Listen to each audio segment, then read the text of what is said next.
everyone. We've taken the Debrief team bus over to the Clinton Hill, Fort Greene area of Brooklyn because we took note that a number of political blogs are saying the name Hakeem Jeffries will become more familiar to you if you haven't heard of him already. So we at the Debrief said, oh, really?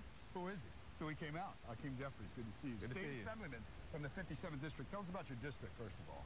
Well, it's one of the most diverse districts, I think, in the state.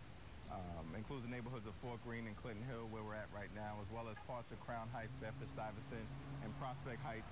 Very racially diverse, still predominantly African-American, but increasingly diverse, both in terms of race as well as socioeconomic status, with more affluent residents from Manhattan and beyond moving into the community.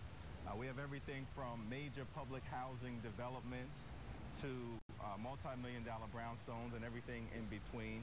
It's sort of a cultural mecca of Brooklyn. We've got the Brooklyn Museum, the Brooklyn Library, the Brooklyn Academy of Music, the Botanic Gardens.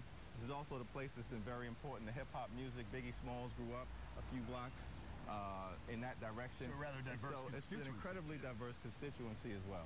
Okay, well, now Crain's recently did an article about a kind of a changing of the guard, a shift in leadership, certainly when it comes to African Americans in New York City, and they identified you. What is putting you on the radar? What's going on?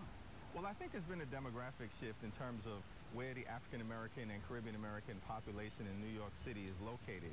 Right now, there are more people of African descent in Brooklyn and Kings County than in any other county in the country, with the exception of Cook County, which encompasses the entire city of Chicago. And so there's a base population of African-American and Caribbean-Americans that I think quite naturally would lead to a new generation of black elected officials to represent them. Okay. New York Observer profiled you. Again, I mentioned the Crain's article. One of the things they say is that you're eyeing the congressional seat held by Ed Towns for a long time, maybe 3 decades. Update us on that. What is the status of that? Well, I've opened a Congressional Exploratory Committee to take a serious look at that congressional opportunity at some point next year. We have to find a better way to leverage the fact that you have President Obama in office, who comes from an urban environment, who may be sensitive to the issues that we confront right here on the corner of Clinton and Fulton Street and in other parts of the district. The Observer compared you to Obama, and obviously there was the race connection, but also Ivy League, law school, serving in community kind of uplift, serving in state government, and then leading to higher office. Do you like the comparison? Do you think it's fair, unfair? Well, I think it certainly creates a lot of expectation. Yeah. But at the end of the day, I just want to be judged on the record that I'm able to produce in the legislature on behalf of the communities that I represent. What about some of the criticism, Assemblyman, some of the older elders of the party who say, you know, you're upstart, you got to pay more dues? Another leading city councilman, or I should say outspoken city councilman, Charles Barron, of course known for his activism, taking on the establishment, saying that you kind of played the clubhouse political game. You played the inside politics game.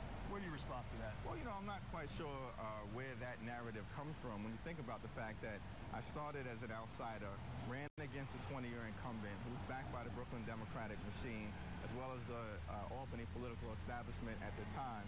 I wasn't successful, but I got more than 40% of the vote, created an opportunity to be successful a few years later in 2006, and have continued to take positions inconsistent with the establishment.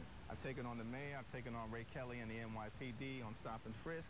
I've taken on the prison industrial complex on the manner in which incarcerated individuals are counted in New York State. We've changed that. It was a dramatic victory for civil rights in this state, only one of 3 states to have changed the way incarcerated individuals are counted. So I think my record speaks for itself as it relates to taking on the establishment in many different areas: education, criminal justice, housing. Okay. Finally, let me ask you your take on this most recent legislative session. What went right? What went wrong?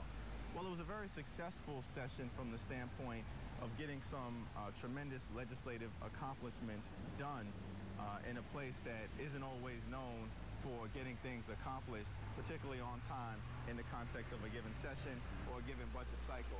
All right, there's a glimpse at Assemblyman Hakeem Jeffries, some of the political blogs chatting about him, so here you get a glimpse at him if you didn't know who he was. Thank you. We'll be back. Great to see you.